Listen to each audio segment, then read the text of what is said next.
अगर आपको इस बात का पता चल जाए कि 2 घंटे बाद मेरी मौत वाक़या होने लगी है, तो आप क्या करेंगे? क्या अपनी औलाद को बुलाकर ये कहेंगे कि बेटा तेरी अंग्रेज़ी कैसी जा रही है, फ़िज़िक्स कैसी जा रही है, केमिस्ट्री कैसी जा रही है?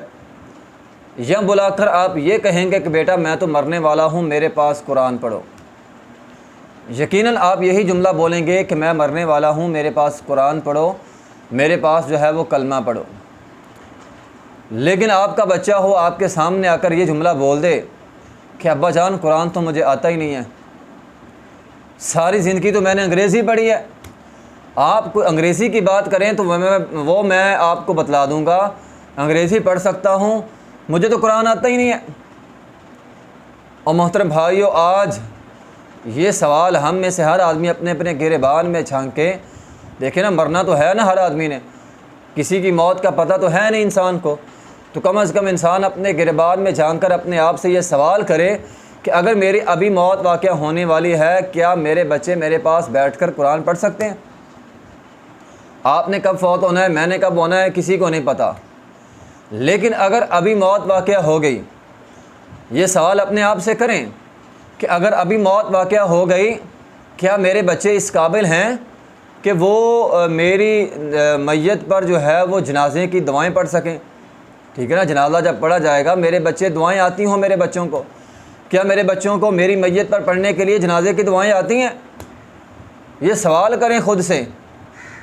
अगर तो आती हैं तो बहुत अच्छी बात है, लेकिन अगर नहीं आती, क्या फ़ायदा है? आप इतना पढ़ा के लाखों रुपया लगा दिया, बच्चे को आला तालीम दिला दी, बाहर से पढ़वा लिया, इतना आला तालीम याफ्ता आपका बच्चा, लेकिन आपकी मैयत पास खड़ा होकर उसे जनाजे की दुआएं नहीं आती होंगी, हैं? उसे इतना नहीं पता होगा।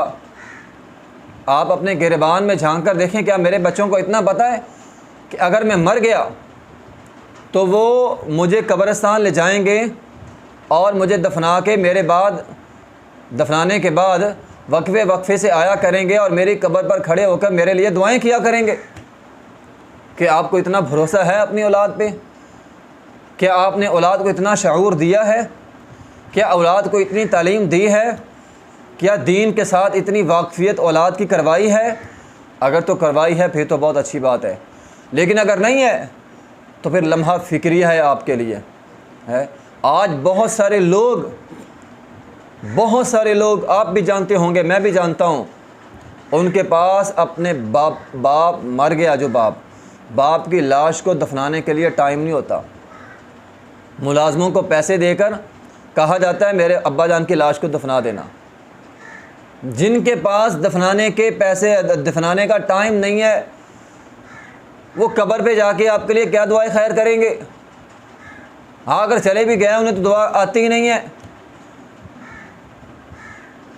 आप अपनी औलाद को बिज़नेस दे दिया, कारोबार दे दिया, सारा कुछ दे दिया। बंदा कहता ना मैं औलाद की खातर सारा कुछ करता हूँ।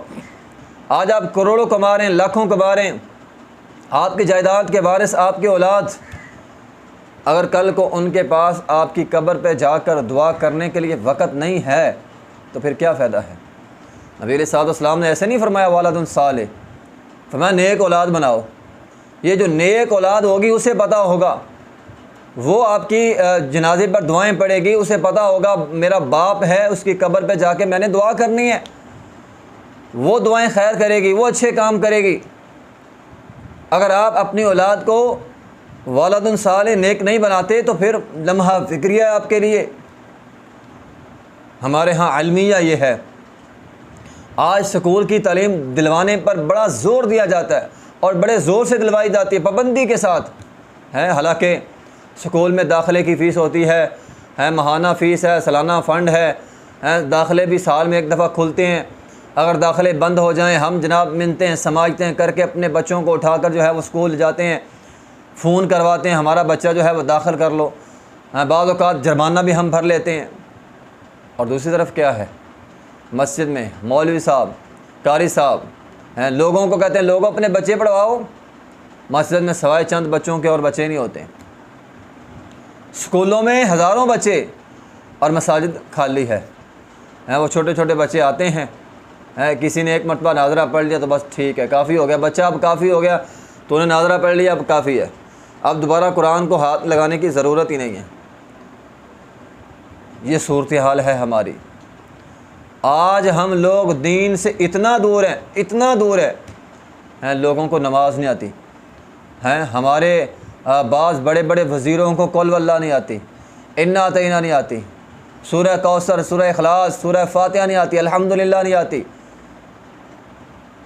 नमाज नहीं आती है, गुस्ल का तरीका का नहीं पता, मैयत के गुस्ल का नहीं पता, कफन दफन का नहीं पता, अच्छे अच्छे लोगों को नहीं पता।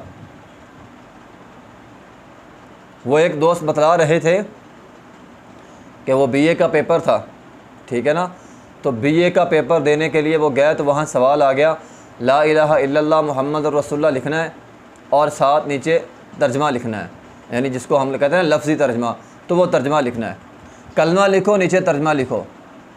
अब बीए के तालिब इल्म है, उन्हें कलमा लिखना नहीं आ रहा सही से और नीचे तर्जमा तो आता ही नहीं है। ये है हमारी मुसलमानी। हम आज इस तरह के मुसलमान हैं, सिर्फ दावों के मुसलमान हैं, नारों के मुसलमान हैं, वरना हमारे पास मुसलमानी है ही नहीं। तो मोहतरम भाइयों, ये दुनिया ख़त्म होने वाली है, पता नहीं कब हो जाएगी, आपकी कब हो जाएगी, मेरी कब हो जाएगी। लेकिन अगर हम इस दुनिया में अपने लिए दीन और अपनी औलाद के लिए दीन का इंतखाब ना कर सके तो दुनिया तो ख़त्म हो ही जानी है। और इस दुनिया के बाद जो ज़िंदगी शुरू होगी वो बड़ी भयानक होगी, बड़ी भयानक ज़िंदगी होगी।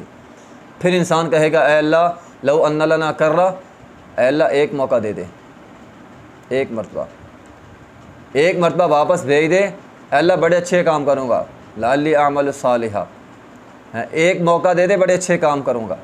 लेकिन मोहतरम भाई वो मौका नहीं मिलेगा, वो मौका आज हमारे पास है।